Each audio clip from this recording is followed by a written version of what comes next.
Welcome to Green and Red, Scrappy Politics for Scrappy People, a regular podcast on radical environmental and anti-capitalist politics, brought to you by Bob Bazanko and Scott Parkin. Welcome to the silky smooth sounds of the Green and Red podcast. I'm your co-host, Scott Parkin, in Berkeley, California today. And as always, I am joined by Bob Bazanko in Niles, Ohio, ready for what's become an annual episode with us. It's the 62nd anniversary of the assassination of John F. Kennedy Sr. I was said Jr. JFK. And as we've done many episodes on this, Bob has written books and articles about it and debated part of the Oliver Stone conspiracy industrial complex over facts around the assassination of Kennedy, or mostly Kennedy's legacy. But Kennedy... Well, one of us had facts. Yeah, that's true. That's true. Facts versus non-facts. Facts versus myth, really, the Kennedy myth. But Kennedy has influenced 3 generations of politicians, including Gary Hart, Bill Clinton, John Kerry, Barack Obama, our second Catholic president, now former president, Joe Biden, Diamond Joe Quimby, and then also the Kennedy legacy lives on. And so we're actually seeing relatives of the Kennedys still in public life. Most public right now is Robert F. Kennedy Jr., who's the Secretary of Health and Human Services, who's a noted anti-vaxxer and honestly just whack job. And then also more recently in the news is JFK's grandson, Jack Schlossberg, who's announced he's running for Congress in New York. And every time we see this, it evokes the sort of legacy of Kennedy. And that's why we like to continue to bring it up. And so we like to do myth busting.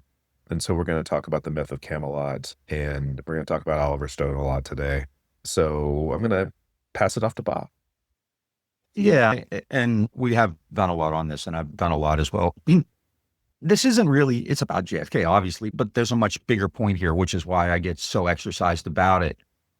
And this focus on conspiracy is becoming even bigger and more prevalent. We've seen House hearings on it and these demands to release documents, which obviously I'm in favor of. You should release every document out there that you can. But I think what it does politically, especially to people who are on the left, whatever broad definition you want to use of that, is that conspiracy theories really is, I think, in a lot of ways anti-political, right? I think to understand and analyze politics, you have to understand the structures, the systems, where these people come from, what they do, who they work for, and so forth.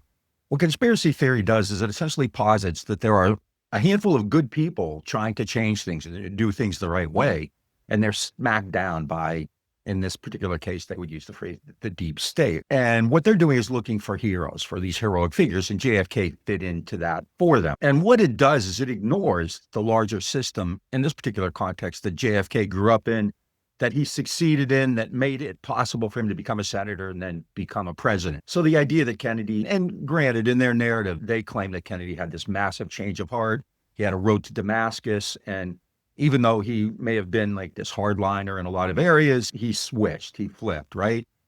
Now, and as you said, when we talk about facts, right, most of what they do, well, they do read documents, not very well, but they read them. But much of what they do is based on kind of anecdotal evidence. Oh, somebody said something to this person back in 1958, or somebody said something else in 1962, or it's based on this kind of anecdotal evidence, people saying something to somebody else, often taken out of context. So I think it's important to understand, in this particular case, the real legacy of JFK, what he actually did, what he was like. Because Kennedy wasn't different than any other Cold War president, right? He was suave, he was smooth, he was young, he spoke eloquently. But the reality is, like every president before and since, especially in the Cold War era, he manifested this idea about American power at home. Granted, he finally did acquiesce on civil rights, briefly talk about that, but it was reluctantly. And then with regard to the Cold War, he was all in. And that's what we're going to spend most of the time talking about, because that's the basis, that's the linchpin, the foundation of this entire Kennedy myth, these fables of JFK. I think to start, I think that's important to understand what the role of conspiracy is in this, right? Because we're seeing this right now with Trump's people and Pizzagate and the Epstein files and everything else, right? Even Epstein, this horrific story is really about men in power who are taking advantage of it, right? It's not like some subversive secret state kind of thing. It's crime. It's big global crime, right? I think we need to focus on things that way. before we actually get into the meat of it, I want to start because I think this is really important. In 1998, the consulting firm Booz Allen, which is quite well known, it's where Edward Snowden was commissioned by the Pentagon to put together a study on the classification processes, especially with the emergence of the internet. And this is in the late 90s, right? Which was fairly new at the time. And so they wanted to develop a new declassification strategy, which took into account things like openness and cost and things like that. But that Booz Allen report had a category called diversion. And it said in that the government could list, in its words, interesting declassified material, i.e. Kennedy assassination data. So the government, Booz Allen and the government saw this as a way to distract people away from the real politics of the issue. And that, I think, is the crux. That's the pivot of why this is really important and why we talk about it so much. I want to start just very briefly because we mentioned this, and it's, I think, less important to the overall argument by just briefly mentioning Kennedy's role here at home. Kennedy is often regarded as a hero on civil rights and civil liberties, and the reality, of course, is very different. Kennedy was actually a big supporter of Joe McCarthy. I went to his wedding, and they were good friends, and he and his brother, Robert Kennedy Sr., were very supportive, and RFK actually was an attorney on McCarthy's committee. So with regard to that, Kennedy, he wasn't out bashing people in the streets like Trump is today, but he didn't have to either. So RFK worked for Roy Cohn on that committee. Roy Cohn and that whole group, and Kennedy supported them. And Kennedy, even when the vote to censure McCarthy was held in the Senate, Kennedy didn't go that day. He had a bad back. Anyway, so yeah, on that count. And then with regard to civil rights, he has this great reputation on civil rights. He was tentative at best. He really wished the topic would go away. He delayed, he stalled. During the election of 1960, Kennedy won a bunch of southern states, both the Carolinas, Georgia, Alabama, Mississippi, Louisiana, Arkansas, and Texas, and even Missouri, which was considered a border state at the time. Now it's all red, right? He didn't want to lose that. He appointed segregationist judges. He didn't want to alienate that southern Democratic base that had been around. And this is when you start to see the flip with the parties in the South, right? Where a lot of these Democrats eventually become Republicans in a short time. Kennedy did help King get out of jail before the 1960 election, but he was always frustrated by the pace of the civil rights movement. He wanted them to slow down. He wanted them to wait. King wrote a famous book, Why We Can't Wait, about that. Kennedy, during the freedom rides and during the violence that was always present in the South against civil rights activists, continued to stall, continued to try to put the burden on them to slow things down. Eventually, he had no choice but to take on this issue because the images coming out of the South and the pressure being put on him became so great, but it was reluctant at best. So that's, unless you have something to add, I think that's enough said about that. I think the real basis of it, though, is this Kennedy reconstruction, this Kennedy myth, these fables of Kennedy, it revolve around his role as what they would say is a peacemaker, right? They would challenge the narrative that he was all in on the Cold War, that he believed in weapons and militarization and budgets and intervention and all that kind of thing, right? And I think before we get started, in 1992, Noam Chomsky wrote a book about this called Rethinking Camelot, where he took on the myth. And that came in the aftermath about a year earlier of Oliver Stone's famous movie about JFK, where he lays out this conspiracy theory claiming that the deep state, especially the military and the CIA, actually had Kennedy killed because they feared that he was going to make peace in Vietnam, that they were all in on Vietnam and they didn't want to end the war there. And that in overall, he was going to end the Cold War and reduce military budgets and bring this new Canaan to the United States. So how does that, and I think Chomsky describes all of this in a paragraph better than you'll find it really anywhere else. Yeah. And I think right before the book was published, he published an article called Vain Hopes and False Dreams in Z Magazine about a year after the JFK movie came out. And he said the core issue in the Kennedy revival is the claim that our JFK intended to withdraw from Vietnam, a fact suppressed by the media, and was assassinated for that reason. It is prominently charged. Some alleged further that Kennedy was intent on destroying the CIA, dismantling the military-industrial complex, ending the Cold War, and opening up an era of development and freedom for Latin America, among other forms of class treachery that led to his downfall. There is a shared belief across this spectrum that history changed course dramatically when Kennedy was assassinated in November 1963, an event that cast a grim shadow over all that followed. Noam Chomsky. Yep. And that kind of nails, I think, the major points. Obviously, the biggest focus of this Kennedy myth is about Vietnam, and we'll certainly talk about that. But it's much bigger than that, and I think that's the important point, too, which is what I've tried to do. I've tried to take this much bigger kind of comprehensive view of Kennedy, not just with regard to the Vietnam War, but with regard to pretty much the entire world, right? So Latin America is one area that's like critically important. Kennedy, in fact, I think referred to it as the most dangerous area in the world, which is a title of a book by a historian named Stephen Ray. And obviously the best known relationship in that region was with Cuba.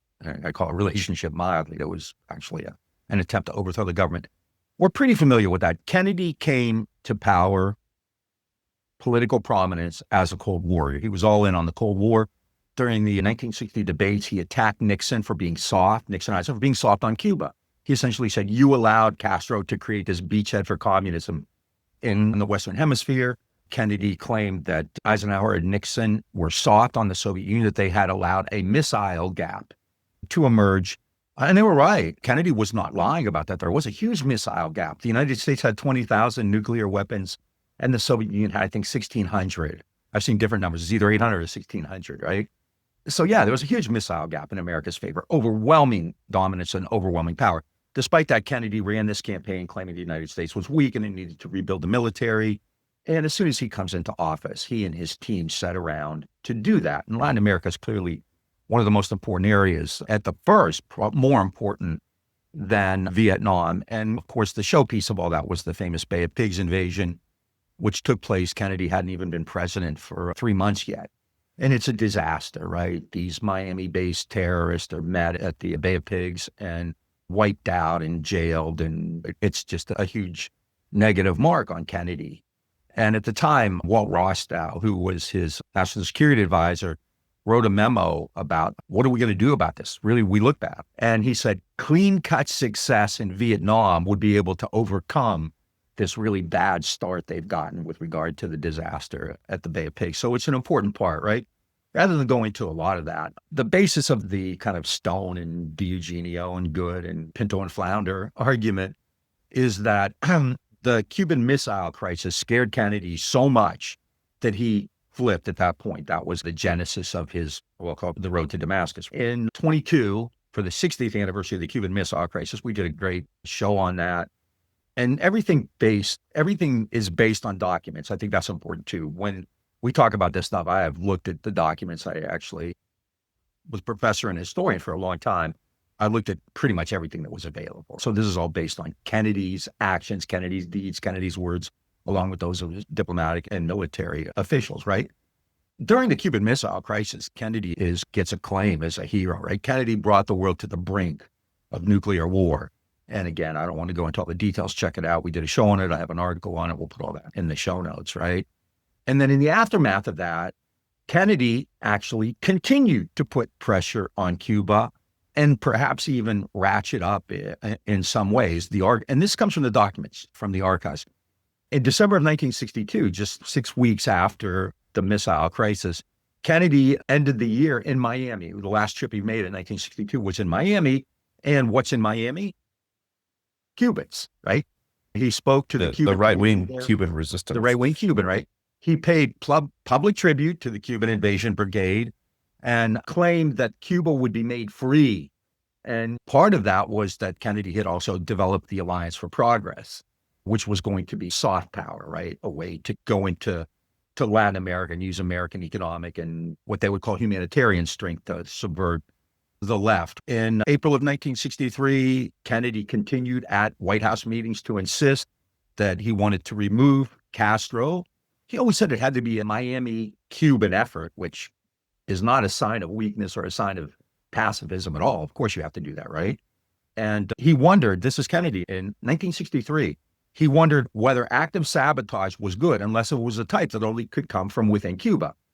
And this is the point, and we're seeing this right now, like with Venezuela, right?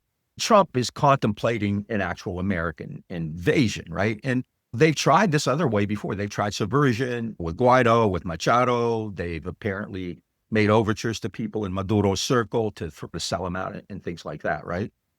Kennedy didn't want to go further than that and have a direct American role in it. Trump most likely will. But it's the same argument.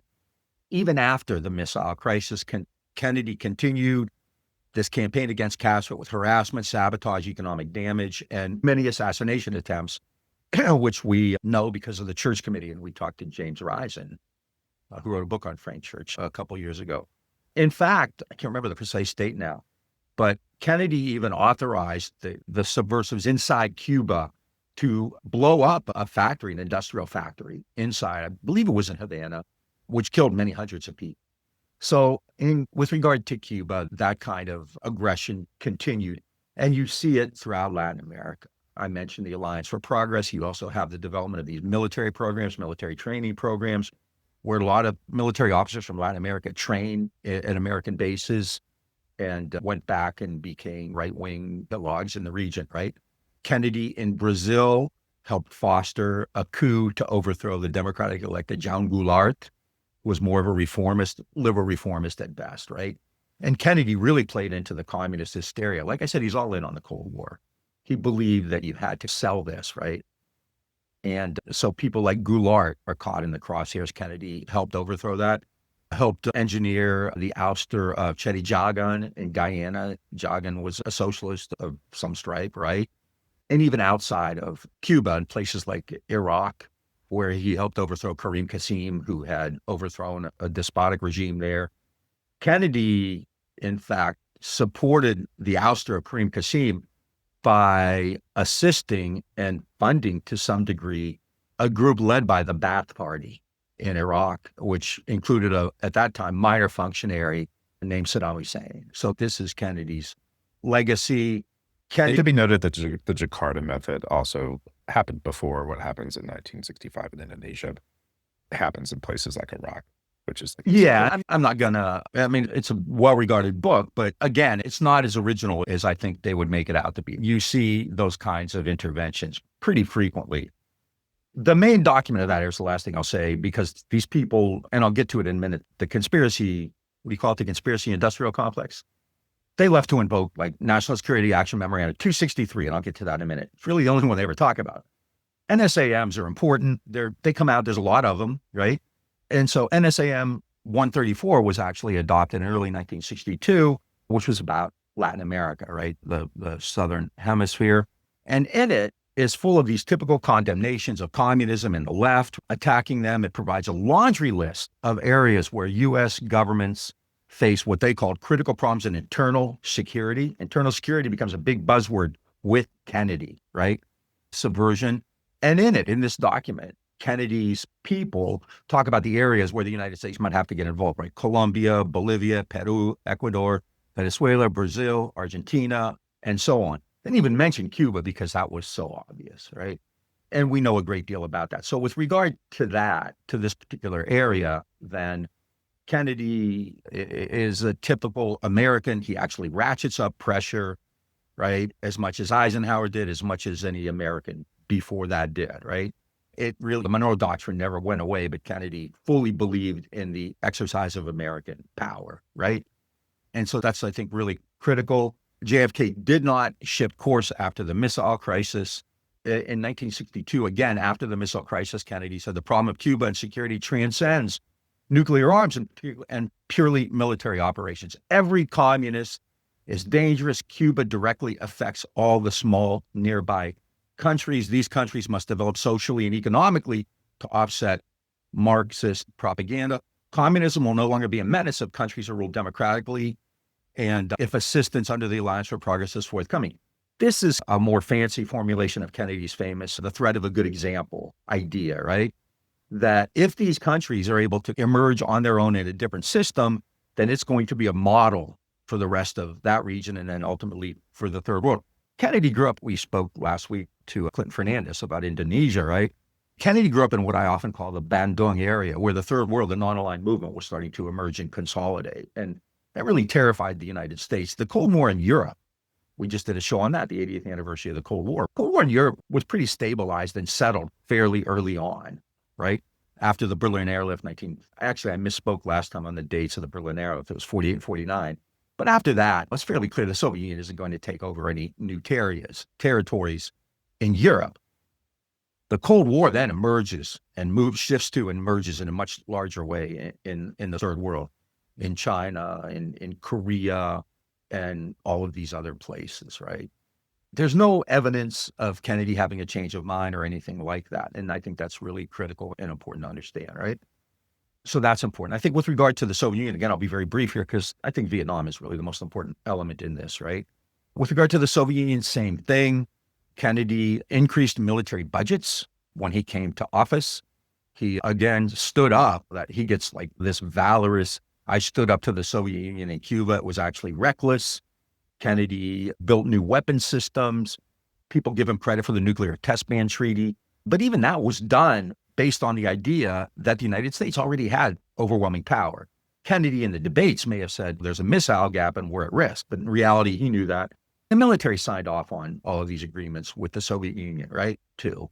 So the idea that Kennedy was finding his footing and trying to move away from the Cold War and bring a more peaceful world just doesn't have empirical data behind it and basis behind it. There's so much more on that, but I think Vietnam is the linchpin of this. Is there anything else that you wanted that we should bring up on that? Or No, I think you hit everything that we typically hit. yeah, so Vietnam becomes the basis of this, and that's why I think it's important to do so much more. But at the same time, obviously, you have to understand, right, that how important Vietnam was. So with regard to Vietnam, the basic argument is that Kennedy early on saw, that Vietnam wasn't going well and decided to flip.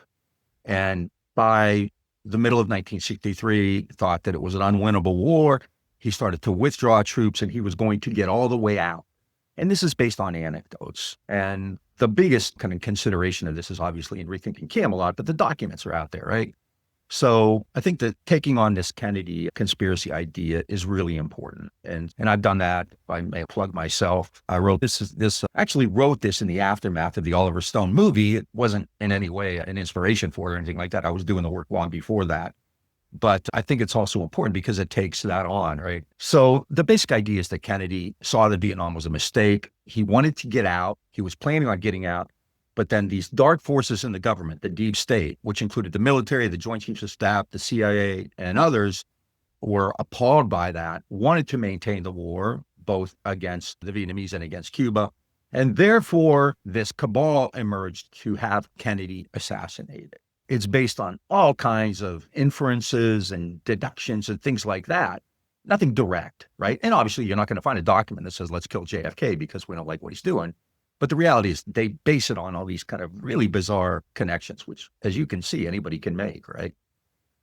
So first, why is this wrong? Why is this basic argument wrong? Kennedy was a prototypical Cold Warrior who had vastly expanded the commitment to Vietnam.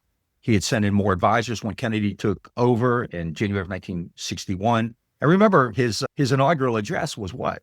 Pay any price, bear any burden, right? Not pay a little price, bear a few burdens, pay any price to assure the success and survival of liberty all over the world. When you think of Cold Warriors, I had a professor in grad school who was a very moderate guy who was a big liberal, actually loved JFK, but he even said, if you talk about Cold Warriors, Cold War liberals, at the top of the list are like Dean Acheson and JFK, right? And that was part of the heroicism of Kennedy, right? We've said many times before, most of this stuff, the Cold War was a liberal endeavor.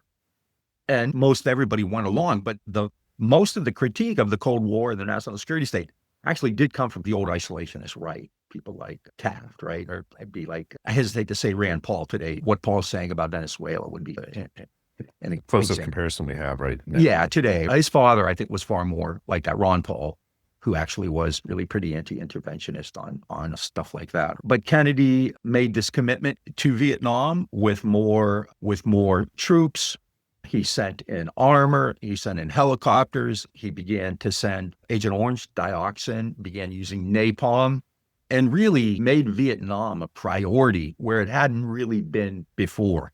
The United States has been pouring money into Vietnam for quite some time, but no more than that. Kennedy really ratcheted up, ramped up all of the American efforts and all of the American commitment there, weapons, and like I said, more advisors who began going out on operations with the Vietnamese, right?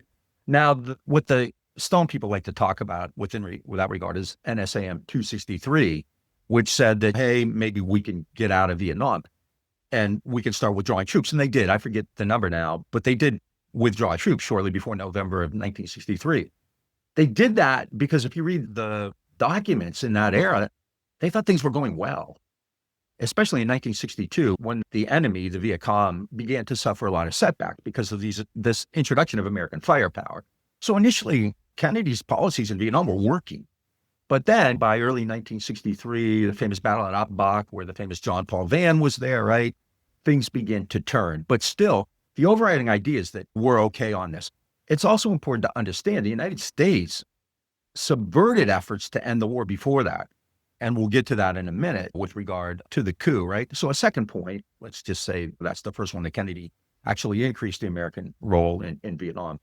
Secondly, they make the argument, the Stoniacs or the, what do you call them? The assassinologists. Assassinologist, right? They get degrees in assassinology, right? At Liberty University in the 1970s, they had classes in angelology and demonology. So assassinology could be one. Oliver Stone could probably teach a course there, or Jefferson Morley. Or... And actually, I should have said this at the beginning. I'm glad you brought that up, because one thing that's really very irritating all this is, because when I talked about how I think conspiracy theories are bad, especially people on the left, because they create this idea that we have heroes and we have good people and all that kind of stuff, right? The reception on the left to this is really disturbing to me. Stone and his cronies, and especially Morley, have gotten a space on all of these like well-known lefty media outlets, right? Whether it be the Majority Report or Abby Martin and Jacobin and all over the place, The Nation and so on. They're taken very seriously. Yeah. And they're given a great deal of credibility in those. And I think that's so dangerous. Every time that happened, you and I have actually said, hey, we could say something different, and they're not really interested in any kind of counter argument to that. And I've had the same issue. I've talked to publishers and others, oh, we don't need another book about conspiracies. It's not really about a conspiracy. So the point is the left has really dropped the ball on this as well. And they're throwing all in. I've seen a lot of people, in addition to Pinto and Flounder and Morley and people like that, there's a lot of people who've emerged recently who've become names because they're tying into this whole conspiracy idea, which I think is really dangerous. The first time I ever heard of QAnon, way back when, there was a video making the rounds about this grand conspiracy to destroy America from within. And the heroic figures fighting against it were Donald Trump, of course, and JFK. So QAnon. JFK Jr. No, JFK himself. They thought JFK Jr., but they believe JFK was murdered for that reason. So they equated JFK. Now, didn't they also say that JFK was still alive and he was going to come back to Dallas to lead them or something? They said that JFK Jr. was going to come back and be Trump's running mate to save the world from the deep state. Yes. So that's bad conspiracy, right? What Stone does is good conspiracy. Yeah, they're very different. It's a less violent, thankfully, version of QAnon, right? Yeah. To me, this is the foundation conspiracy that there's a lot of studies out on conspiracy, and we see how it actually influences our political sphere right now, right? Everything like the Epstein files and Pizzagate and all of that sort of stuff. The JFK conspiracy industrial complex that's actually been perpetuated by Oliver Stone's movie and Oliver Stone's money, his movies, plural, one of which is like a sort of Hollywood fiction movie, and the other is a quote unquote documentary. But it's the sort of foundation to which, a lot of the disinformation is normalized in our society. We're in a post-truth, post-fact world. I would actually say that one of the roots of this is this JFK conspiracy industrial complex that's perpetuated by Oliver Stone and Jefferson Morley. And those two in particular, I just want to say, I hope they're watching this. I'm sure Jefferson Morley will watch this. But I just want to say that coming from establishment media, he worked at the Washington Post. Oliver Stone, being a very establishment Hollywood person, like legitimizes these wild conspiracies even more. And that's deeply problematic for what's going on in our little D democracy. Yeah, I'm familiar with Morley from way back, and he had pretty good reputation. He did some good stuff. And so for him to latch on to this is really troubling, right? Some of these folks, a lot of people, they're hangers on, they're groupies, they're posse, right? So you have people like D'Eugenio and Good, who are pretty much ciphers, right? But since they're attached to Oliver Stone, they now can puff their chest out and go around and brag, right? And we're still waiting for that big debate between you and Oliver Stone too. Like we've done more than D'Eugenio, but I'm going to double it. I'm going to offer Oliver Stone $200 now. It was $100 with inflation. Got to admit, we have inflation. So I'm now offering Oliver Stone $200 to debate me, right? You can, no holds barred, don't worry about it. 2 crisp $100 bills. Once again, it's out there. If Oliver Stone, tell him he has a chance to make a couple $100 with the debate, right? So another part of that, which I think is also important, which again, they just don't even talk about, right, is the coup, which I think is really critical in all of this, right? In 1963, just weeks before Kennedy himself was assassinated, No Dinh Diem and his brother No Dinh Nu were overthrown and murdered in a coup against his regime, right? Kennedy was aware of them, clearly, right? And over time now, we know a lot more about the coup and the American role in it, right? That's a piece that they don't really talk about. But I think it's critical to ask yourselves these questions. But a little bit of background on that. Kennedy and Diem had a very strained relationship pretty much from the start. Diem was problematic for the United States because he took American money, he took American weapons, but he wasn't really just complicit. He didn't just roll over and do whatever the U.S. told him to do. Social historians love to talk about agency, and Diem had agency. He did have agency, right? So he took the money, but he continued to do what he wanted. And it was a repressive regime. Now, the United States, as we know, doesn't have any particular problem with repression so long as it's done in private dungeons and with Somoza or Trujillo or somebody like that. But they do have problems when it occurs and it's on the front page of the New York Times. And that was what was happening. Diem was attacking the Buddhists, who were a majority in Vietnam, going into their temples. Nobody would go in a church and attack people, would they? You can't do that. It's not like ICE is doing that or anything like that in America. We respect religion, free religion, right? So Diem is doing this, and it's starting to get reported in the media, right? Famously, in June of 1961, a Buddhist bonze, Quang Duc, sat down in the street, immolated himself. It's on the front page of every newspaper in the world the next day, right? At the same time that was happening, though, unbeknownst, and I found this out much later from the great George McTK, Diem's brother had been making overtures with Hanoi, with Le Duan, who was in charge of South Vietnam. And No Dinh Nu and Le Duan and members of the Politburo in the North were talking about some kind of a negotiated settlement where they would have an interim coalition government, but then let the Vietnamese decide what would happen. Inevitably, and the U.S. knew this in 1954 and 1956 when they canceled elections, any plebiscite of any type in Vietnam would overwhelmingly support the Vietnamese communists, the Viet Minh, the NLF, or Ho Chi Minh's people. So they're aware of that. When the United States found out about these overtures, that's when the desire for a coup really kicked in, took on a new urgency, right? Oh, it's bad to kill Buddhists and to have bonzes burn themselves and to invade temples. And the U.S. was souring on Diem. But I think it's really critical to understand Kennedy was wary of peace breaking out, a coalition government that would clearly signal American defeat, more than Diem attacking Buddhists. The idea that the United States ever gave a damn, or any major global power, right? They don't give a damn about repression. That's how they got there. That's how they stay in power. They don't care about that. And again, not to make this too presentist, but when people are like, I can't believe Trump does that, like that part is actually pretty typical of any American president or anybody from the American ruling class. Trump's a different kind of cat, would do all kinds of different shit, but not as different as liberals would like to think or the media would like to think. So the fact is, because of Diem's overtures to the North, the possibility of a negotiated settlement, the United States increased its planning for a coup to overthrow. All the documents, and we can put this up. We can put in the show notes if you're interested. I list all the places where you can find this stuff. They're on the internet, right? Foreign relations series, documents from presidential libraries and archives and things like that. So it's really easy to find this stuff, right? I'm assuming it's still there, but you never know, right? With the way the world's going today, right? But if you are planning on getting out of the war, and why do they say they're planning on getting out of the war? The only real document that they're focused on, heavy duty, they like grab onto it and won't let go, is National Security Action Memorandum 263, NESAM 263, which is their smoking gun. It's the closest thing they'll ever claim to having a smoking gun, right? And that's proof that JFK was going to withdraw. Maxwell Taylor had made a trip to Vietnam. Taylor was Kennedy's ambassador and then became a special rep to Vietnam. He made a trip to Vietnam in September of 1963 and came back with a fairly decent report on how things were going there. And in that report, he envisioned a withdrawal of troops in beginning in 1963 as what he called a long-term program. The first part of a long-term program to replace U.S. personnel with trained Vietnamese without impairment of the war effort.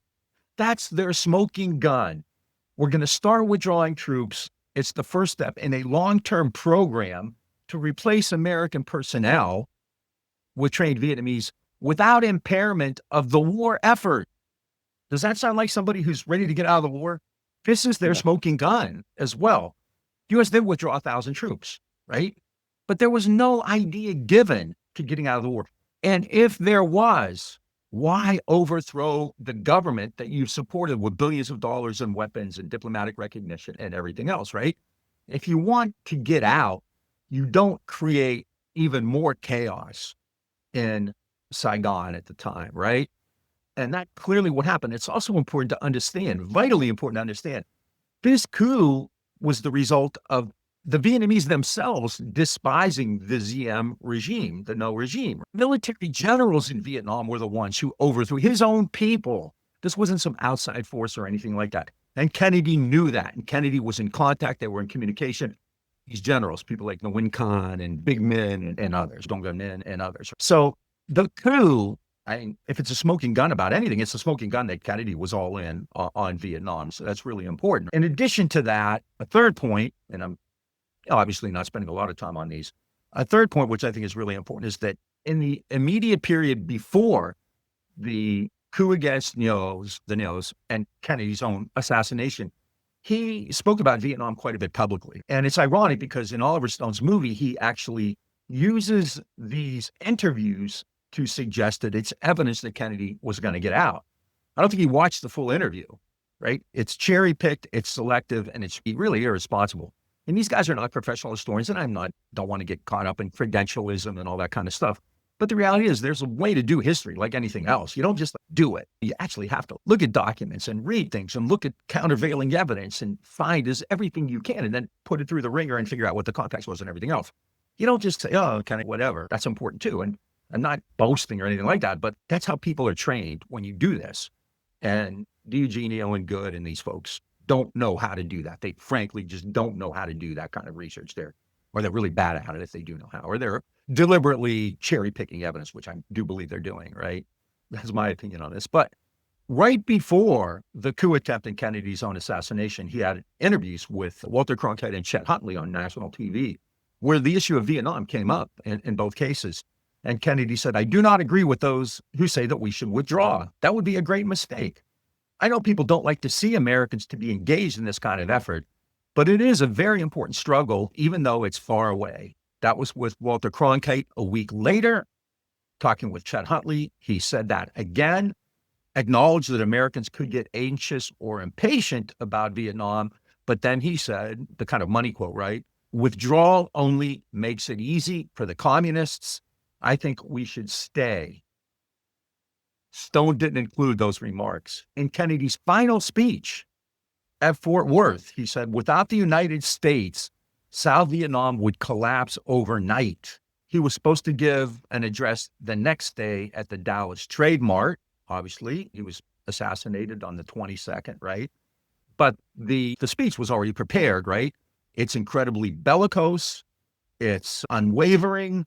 And it should be read in full to get a full sense of what Kennedy's policy ideas with regard to Vietnam, really his overall foreign policy ideas were. This is the moment where he's allegedly being targeted by military and intelligence operatives for being a dove. And the speech is really, he brings his talons out. He's boasting about American strength and warning enemies not to mess with the United States. Remember, bear any price, pay any price, bear any burden. Another piece, fourth, which I'll be really quick on, comes from this, which I think is really critical, which I think if you want a smoking gun, it's that. And I have a couple chapters just specific about JFK and that. If the military and the CIA were upset with Kennedy because he was wavering on Vietnam, which we know he wasn't, and had him killed, then shouldn't you go look at what the military itself was saying and doing about Vietnam? That's what I did. And guess what? The military was far more dovish on Vietnam than any of the civilians were. Overwhelmingly, almost unanimously, really, military officials, and these aren't lefties or anything like that, but military officials thought Vietnam was a bad idea for so many reasons. that it was not the place where the United States should be making any kind of a stand. They believed that it wasn't that important to American security interests. If you want to, Europe was important. They were far more worried and concerned about the Soviet Union and Europe, or even China, than they were about Vietnam. Vietnam was a small country. The United States never had any real interest in it or anything like that until the 1950s. So the military doesn't think Vietnam is a very important place. They think that Europe is far more important. They also understand that a war in Vietnam isn't really what they're trained to do. They just fought World War II, this massive war in Europe with carriers and tankers and bombers and just massive ground invasions and tanks. And that's not Vietnam. One of the striking things in the late 50s, 1957, one of the Air Force, not the chief, may have been the chief of staff, I don't remember, but he said, I could never, and I was just wild that he pulled this out of his hat, right? But he said, we're not building B-52s. We can't imagine using B-52s in an air war over Indochina. That's the comparison he used. That's the example he used, Indochina, right? So the United States doesn't fight those kinds of wars. A guerrilla war, an insurgent war, a partisan war in a jungle area, right, where you know that the majority of people don't support your side, right? The United States, there were people in the U.S. military who said, we're going to be like the French. You don't see that come up. Surprisingly, it doesn't come up that often. But when people do invoke the French role in Vietnam, the French experience in Vietnam, it comes from the military. So we're going to end up like the French. George Ball later does, but that's later on down the road. Maxwell Taylor, when they're saying that they were withdrawing troops, right? Taylor himself said, we're doing that because this can't be an American war. Maxwell Taylor even said in 1963, I would not be associated with any program which included a commitment of U.S. armed forces. That was the basic idea. No one was planning on sending troops into, like combat troops into Vietnam. And they finally did, just because the situation was so dire by early 1965. And the Ho Chi Minh, the communist victory was inevitable at that point, unless the U.S. actually did a lot more, right? There's so much more to that. And it continues into the early years of the Johnson presidency as well, where the military is not eager to fight in the war. If you look at the documents, there's no overriding consensus on that, right? So the idea, again, that Kennedy was going to get killed because the military thought that he was soft on Vietnam is utterly, it's insane. It's preposterous, right? There's just no evidence. And in fact, the evidence shows the very opposite, right? That in fact, the military didn't want to be in Vietnam. They didn't think it was a good idea. They didn't think it would turn out well. Even Westmoreland, who was like the biggest true believer in that whole group, before the troops were sent in 1965, in January of 1965, he wrote a memo against the introduction of American ground troops, right? So there's this idea that the military wanted Kennedy dead because of Vietnam is just insane. If an undergrad turned in a paper to me with that on it, I would tell him or her, like, go rewrite it. There's nothing to this. You can't, there's just nothing to it, right? It's like a George Washington chopping down a cherry tree argument, right? That's how bad it is, right? Finally, and this kind of ties in, there's continuity too. So after Kennedy was killed, pretty much all the same advisors stayed on. Johnson was receiving the same types of analyses and observations and recommendations from the military that Kennedy was, right? There was never any overriding idea that the United States was somehow trying to get out of Vietnam. It just never was, never happened that way. And I think that's really critical. What they call a smoking gun is just specious. It doesn't really have any reckoning to it. There's no basis for it in the documents. And I think that's really important. And when I debated Eugenio, I tried to point that out. How you do history is very important. And this is something that, like, more than ever, right? Because today we have an all-out assault on history, right? We have these people who are in the state of Texas, thankfully, I'm not there anymore, right? Where the state is now looking over people's syllabi, and they're looking at their course content, and they're encouraging snitching against professors who don't say what they want, right? How you do history is really important, right? Anecdotes and even oral histories and what's said to somebody else or some kind of public speech aren't really going to tell you much of the story. They might. They're useful. You got to look at them, obviously, but they're not documents. They aren't the same as what's actually happening. For instance, the Diem coup, right? The coup against Yemen, there are, like, I can't imagine, I don't even know, countless documents on that. You can read it, right? A lot of the stuff that's funny too. There was another recent document dump on this stuff from the assassination, the Committee on Assassinations, right? Every time these new documents come out, what they do is essentially buttress what I've been saying, what others have been saying too, right? Oh, none of these new documents have changed the story at all. And they make these great promises and then afterward. And of course, the irony in all that is if there's a conspiracy to kill the president, are those very people who were engineering the conspiracy, the state, right? The deep state, right? Are they going to release those documents to prove that? Right? Like is Trump going to come out and release like all the documents about him and Epstein being close friends? Of course not, right? It's just insane. It's absolutely crazy, right? And there's no real basis for it. In addition to that, not all documents are created equal, right? You need to read all of them, figure out the context, who's saying what happened before, what happened after. Not somebody said this back in January and then somebody said something else in March that was like it.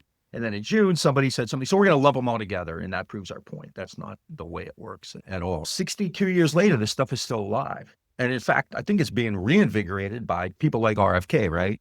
Because the typical attack on him is you're not like your dad or you're not like your uncle, right? And clearly he's crazy, right?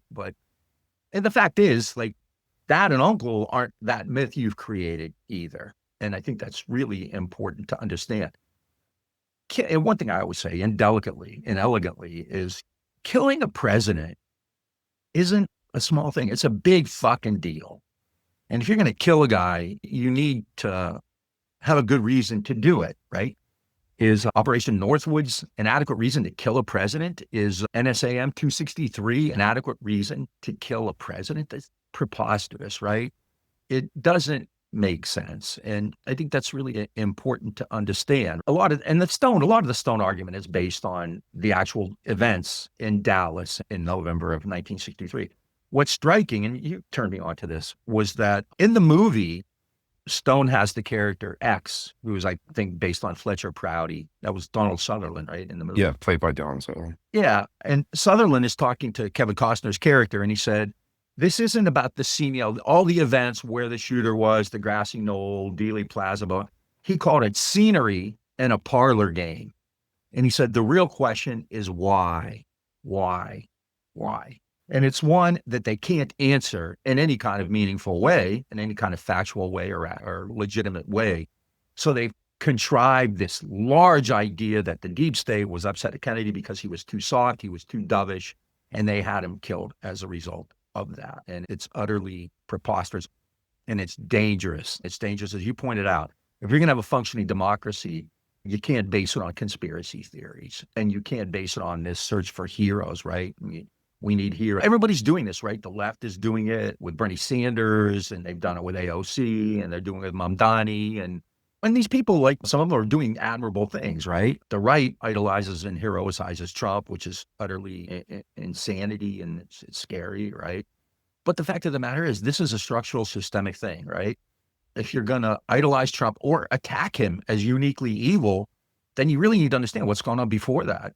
And the stuff Trump is doing is horrific, right? He's a different kind of cat. ICE is a product of the Democrats as much as anybody else. Obama increased ICE budgets. He opened new field offices, ramped up internal surveillance, ramped up a drone war, right? Known as the deporter-in-chief. The deporter-in-chief, right? So again, like the idea that we have heroes out there that are going to save the day, and that's what Gavin Newsom's entire campaign is, right? There's no substance to that at all. He's going out there breaking up reckless encampments. He has California authorities working with ICE in conjunction with ICE, right? And so it's all performative, right? And he's portraying himself as this heroic figure, like strong guy, like Trump does, with his shirt off and his fist balled, ready to go at it and take on the bad guys, right? Looking for heroes. If you want to look for heroes, it's the school kids in Charlotte, right? It's the women in Chicago. It's the local communities, the indigenous communities, the Mexican Americans in LA. It's people on a flotilla going to Gaza, right? If you need heroes, it's the people of Gaza. If you want a famous hero, somebody like Francesca Albanese or Greta Thunberg, right? But it ain't politicians, and it was never JFK, and it never will be somebody who reaches that level. Bernie Sanders, essentially, despite some rhetoric, was more or less comfortable, I think, with a lot of what Israel's done. AOC is against primary Hakeem Jeffries. Donnie is keeping Tish as chief of police, and she's a hardcore Zionist. Donnie is also against primary and Jeffries, too. Yeah. Oh, which is fine. And I'm not condemning. And Mandani is great. The fact that he could publicly talk about the Zionists is really important. Oh, one last piece to this, and I haven't really looked into this as much, but in the past year or so, I think they know that all the stuff they've thrown against the wall isn't really sticking. So the newest conspiracy theory, which has become far more prevalent in the last year or so, is that Israel had Kennedy killed. If you look at Kennedy's role in Israel, again, there's nothing there. Kennedy was an ardent Zionist. He was a liberal Democrat. He had to be. During the campaign of 1960, he actually gave a very powerful pro-Israel speech in front of the Zionist. It was called the Zionist Association of America, right? Kennedy increased aid to Israel. He often said Israel is here to stay. Kennedy is considered basically the creator of the military alliance. He sent them more weapons, anti-aircraft missiles. He extended security guarantees to the state of Israel. He believed the United States had a moral commitment for Israel. Privately, he had issues. Every American president has had issues with Israel. Like Bibi Netanyahu isn't the first one. The Israeli government has never been compromising. It's always drawn a line in the sand, right? And the United States has often had problems. George Bush Sr. and Jim Baker were publicly feuding with Israel. That's not new. There was an issue with Israel building a nuclear reactor, Israel having a nuclear weapons program, the famous Dimona reactor. He warned that American support could be jeopardized if they didn't agree to inspections, right? Kennedy and others believed that Israel was probably being deceptive in its nuclear program. No shit. That's what countries do, right? So that becomes the basis. Oh, Kennedy was warning them about their nuclear program. Yeah, of course he was. And the United States didn't want an arms race in the Middle East, right? Because if Israel develops a nuclear program, then who else is going to develop a nuclear program? Egypt? No, who knows, right? Yeah, but again, there's no evidence. You can't say Kennedy was upset over Dimona, so Israel had him killed. Kennedy was an ally. Was an ally. The liberal Democrats were their best allies. They remain that way. Joe Biden has said, I'm a Zionist repeatedly, right? How many people have said, if Israel didn't exist, we'd have to invent it? Kennedy believed that Israel was like the gendarme in the region, the cop on the beat, right? So again, there's nothing going on. So overall, we talked about this at length, but I think it's important. This is why we do this. I think we've done many of these on the November anniversary. And and it keeps coming back, right? And like you pointed out, Schlossberg is running. RFK Jr. is out there. You have the assassinologists who want more documents, who claim that this newest dump of documents is going to prove their point. And as soon as it comes out, they say, well, we didn't expect anything out of it anyway. Killing the president's a big fucking deal. You don't do it on a whim. And you don't do it based on no evidence. You don't do it based on this idea that he's somehow dovish and he's going to change the world and bring this new era, this Garden of Eden before the fall to the world when there's just no basis for it. And this is part of my evangel. This is something, as much as anything I do, that I think it's important to talk about. And I wish more people would, especially on the left, giving up mainstream media, forget them, but people on the left should not be falling for this and giving these folks more airtime and more oxygen, right? They really do need to step back and understand what they're doing. It's not a good idea. Yeah, Oliver Stone, if you're out there, $200. If anybody wants to donate and increase the pot, throw a little bit more into the ante, we can up the stakes. Maybe we get up to 500, right? That'll buy him buy him a glass of champagne at the places he hangs out, maybe, right? Yeah. But bring it. Come on, bring it, Ollie. Yeah. I never saw the Nixon movie, but doesn't he have a conspiracy about Watergate too? He has a conspiracy about Watergate, and it's tied to the JFK assassination. Oh, okay. It's all part of a whole big conspiracy, and it's around really rooted in Bay of Pigs and like overthrowing Castro, and then in the Cuban Missile Crisis. It's the same conspiracy theory that you see 4 years earlier in JFK, the new movie JFK. I think what really strikes me too is it's basically a sequel where he's trying to continue that argument. Because I've had students bring that on, say that to me. I don't know if I've ever seen like a movie or this kind of pop culture development have such increased political and long of a duration in a political argument, right? People now just put this out there as if we can no longer debate this, right? We now know for sure that Kennedy was killed by the deep state. It's everywhere. It's really prevalent. And there hasn't been much of a countervailing argument. And most of it settles on the actual minutia of Dallas. And there's a lot of people who study this, right? What happened on November 22nd in Dallas and J.D. Tippit and Oswald and this and that, right? And I think like Stone said it, that's scenery. It's a parlor game. There's a quote, another quote from Chomsky, actually, that I had pulled for this, where he talks about you have all these people doing this super scholarly research just to find out who talked to who, what the exact contours of this supposed high level conspiracy. But it's all complete nonsense, because as soon as you look at the various theories, that's from Chomsky. It's what you're talking about. It's like they want to talk about some French journalist who talked to a guy who talked to a guy, or it's John Kenneth Galbraith. Him and Kennedy had a informal conversation about pulling the troops out of Vietnam or what have you, but it all basically falls apart. And Chomsky actually calls it the Kennedy assassination cult. And the left is just really fallen, and talks about how the left is really falling apart on the basis of these cults, particularly this one. Kennedy, I have no doubt he talked to Galbraith about this, as he should have. That it's not indicative. It's not this. It doesn't prove that. It's not policy. It's not policy. It's not making. It's policy. Were there Americans suggesting getting out of Vietnam? Absolutely. Of course, you talked about that, right? Whenever you have a policy, people put together these long documents of policy options, right? And they range from let's get out today to let's nuke them to the Stone Age. They're all over the place. That's what a good Trump, I'm sure, doesn't know how to read a document. He just knows how to keep it in his bathroom and steal it. But the fact is, like, so what? So what, right? Yeah, if you look at it, if you go behind the euphoria and the hysteria and the spectacle of it all, there's just nothing there. And it would really do well, I think, for those of us who are critical of American empire, critical of the state, to back off from this. And there are a lot of people, it works. It sells, right? A lot of people have made money off this. A lot of people have gotten a claim off this. Not us. We talk to people who don't want to hear it, right? Because everybody is so invested in this. It's really a dagger on the left. It's self-inflicted wound. It's self-destructive. And it's really maddening too, when you can put out this massive cache of documents that indicate what really happened and people just ignore it. And so this is where we are today. And I think it does. It really plays into the emergence of Trump, and it gives him even more power because people think this way, right? And he can invoke this. The deep state is out to get me. The fake news, the deep state, all this kind of stuff, right? Which is not this. Deep state, we know who they are. Fake news, yeah, we've been saying that forever, right? People have been talking about the fake news for a long time. I think we really need to step back from this and really start to correct the historical record, and then step away from the kind of what I believe are really reactionary politics that inevitably brings on. I'm gonna wrap it there. This is a topic that we have talked about at length. We have a lot of episodes out there. I think we've done a series on this. Bob has a lot of articles up on this on his website that we put on the Green and Red podcast website, which we'll also include in the show notes for this episode. But definitely encourage people to not listen to the Oliver Stone people and everyone who listens to the Oliver Stone people, but instead do some of your own research around on this. And don't even take us as we know a bit about this, but also look into all of this yourself as well and think about it like critically, not just what some Hollywood director is telling you.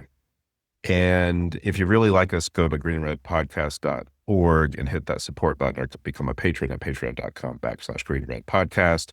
Please check us out on Facebook, Instagram, Twitter, and Blue Sky. If you're watching this on YouTube, hit that subscription button. Or if you're listening to this on a audio platform, give us a rate and review. And it helps us with the algorithms. And until then, we will keep making trouble, keep misbehaving, keep challenging the status quo, even if it's the status quo of the left. And we'll talk to you again soon.